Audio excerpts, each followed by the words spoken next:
Shout out to So Truth for sending me this story. I was wondering when I was going to do another DNU Dumb Negroes United story, and this one pops up. Now, this one, when So Truth sent me this article and I saw the headline, I'm like, what the hell am I about to read here? And then I click on the article and I see this picture and I said, oh, I really remember the story. Now, I said it really all came back to me. So, in case y'all don't remember this story, this one right here, this is going to be a very sad edition of Dumb Negroes United because this could have easily been avoided. And I'm actually glad that this is actually happening to this individual right here and to all the parties involved. They definitely going to get theirs. And they are, because I think they actually sentenced someone else as well. But he's the main focus here. So if y'all don't remember, this person's name is Qaw'mane Wilson, but he went by the name of QC. He wanted to be a rapper. He was an aspiring rapper. And I want to say he was out of Chicago. I'm not entirely sure. It was one of those Midwestern states. And his mother owned a hair salon. So he wanted some startup money to actually take his career a little bit further. So instead of him actually working hard to actually get the money, and mind you, this guy was practically spoiled.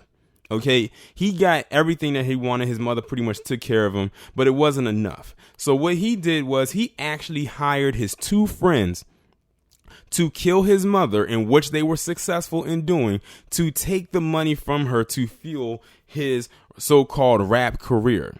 And only made off, if my memory serves me correctly, with about $50,000 in a life insurance policy. Like, he thought that because his mother owned the salon that his mother was just rolling in money. But he never knew how much money his mother was making because he didn't have access to her accounts, which, to be honest, now looking back at it, is a very good thing because he would have cleaned her out. This is now this is your ain't shit nigga right here. If y'all, to all of y'all want to talk about niggas ain't shit, Exhibit A.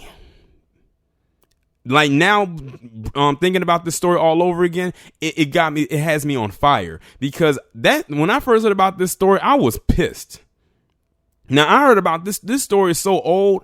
This story happened right probably before I really started doing a lot of YouTube videos, and I heard about it. But trust and believe, if I was doing YouTube videos back then, this definitely would have been one of the first videos that I would have talked about on my channel. That's how old this story is. But it's not old, but it's not something that happened probably within the last 5 years. Like, it's a few years old. I think I was probably fresh out of college when I first heard about it. And mind you, I graduated from college in 2011. So this gives you an idea of how dated this story is. But I just gave you a summary of it. But I'm going to go ahead and read the article that's coming from Chicago.suntimes.com. Qaw'mane Wilson plotted to have his mother killed and ended up spending his inheritance on cars and trying to set up a music career.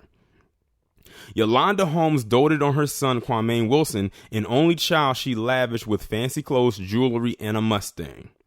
At 23, the aspiring rapper, who called himself Young QC, wanted more and hired a hitman to kill his mother, Cook County Judge Stanley Sachs said Friday, as he has sentenced Wilson to 99 years in prison. Now, let me put it out there. This was 7, maybe almost 8 years ago when this happened. Why? Because he is 30 now. He did this when he was 23. So that gives you an idea of how old this story is. It's almost 10 years ago. At the time, like I said, I wasn't making YouTube videos. I had a YouTube channel, but I wasn't doing this kind of content. But like I said, this story riled me up. I remember because he had a YouTube channel and everything, had his music out there. And when it came about that he did what he did, and I had went to his page and I was looking through the comments, them comments went from everybody supporting his music and everything. And if you refreshed it, it went from that to, you're a murderer. How could you kill your mother? You bastard, you motherfucker, you fuck boy, you ancient nigga. Like, that's all I saw on there. Now, his channel, of course, is most likely no longer active because, you know, of what happened. But this shit was sick. And he deserves all 99 of them years. The gunman, Eugene Spencer, was sentenced to 100 years. The word is matricide, meaning murder of one's own mother, Sachs said as he stared down from the bench at Wilson and Spencer. Whatever he wanted, his mother gave him: a car, a job. One could say he was spoiled. That's what I said.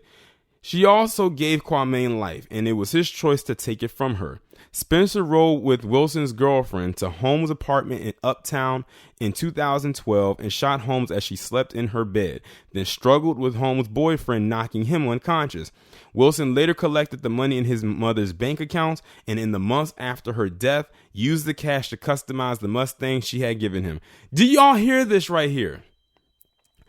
I know y'all remember this story. I remember this story like it was yesterday, the minute I saw his picture come up on my screen. And like I said, she gave this little boy, yeah, I can't even call him a man, this little boy, anything he wanted. And it was still not enough. Because I think what happened was, I think he found out that she had some kind of life insurance policy, but he didn't know how much it was. He ended up getting greedy, and then he wanted to take from it to fuel his so-called rap career that, of course, is not going anywhere now. And then use the money to fuel his lifestyle. What does that remind you of? Doesn't that remind you of the Menendez brothers? They did the same exact thing with their parents. Only difference is I think their parents had more money, but it's literally like the same kind of parallel thing here. But see, they didn't hire no one to kill their parents. They killed their parents. He actually hired someone to kill them. And right after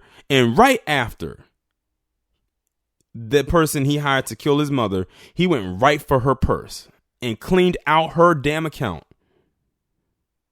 That is crazy. He has to be one of the worst sons in America to do something like this. Probably one of the worst in the world. It says, on one occasion, he withdrew thousands of dollars from a bank and tossed wads of cash to a crowd of people he said were fans of his rap music, capturing the moments in a YouTube video. That is so sick that this guy had his own mother killed, stole money from her, and then tossed the money out into the crowds of people money that wasn't even his. That's practically blood money at the end of the day. Blood is on that money, his own mother's blood. And them people out there collecting that money thinking it's his, just fraudulent. Not even knowing that this man had his mother killed probably not even a few hours or maybe a few days ago. Like, talk about someone who was extremely cold-hearted. His long dreadlocks pulled back into a top knot Friday. Wilson, now 30, slouched in his chair and merely nodded when Sachs announced the sentence. When asked if he had anything to say before Sachs made his ruling, Wilson was brief. "I just want to say nobody loved my mother more than me," he said. "She was all I had. That's it." Oh, you have a weird way of showing that you loved your mother. You loved her so much that you killed her and you robbed her and you spent her money frivolously and gave her money out to people that you didn't even know.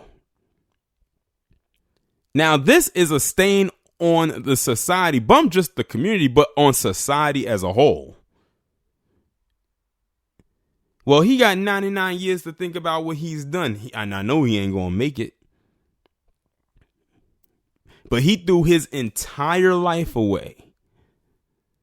And I'm sure if he went to his mother, she would have gave it. She already gave him the world. But see, this is another thing right here that I have to say to parents. Stop spoiling your children. Mind you, he was 23. I think one of the biggest takeaways that I got from this is that she gave him a job. And that still wasn't enough. She gave him a job so he could work on his own. But how many stories have we heard where you've had parents spoil their kids so much to the point where their kids get so irate with the money, and then when it's not enough and they go to the parents for more money and the parents put a cap on it, then the parent ends up dead at the hands of the child they spoiled. This actually happened. What was it, last year or maybe the year before in the video that I talked about? It was a white couple who had a son that went to school, got a degree and everything, thinking that he was going to do all good on his own, but he was spoiled so much by his parents that the minute his dad put a cap on his allowance, mind you, an allowance he was still getting well into his 20s, he got mad and killed him. But see, this is what happens when a lot of parents, like I say, overspoil their children. I'm not saying that it's his mother's fault for the position that she's in. That's not what I'm saying. Don't get me wrong. Because all the blame, for the most part, the majority of the blame goes on to him. But like at the same time, as parents, you cannot spoil your children, especially if they know you have the means to do it. And what I've noticed is a lot of the ones who do this, the Menendez brothers, this guy and the one I talked about, these are all men that do it. These are men, so-called men, that are doing this.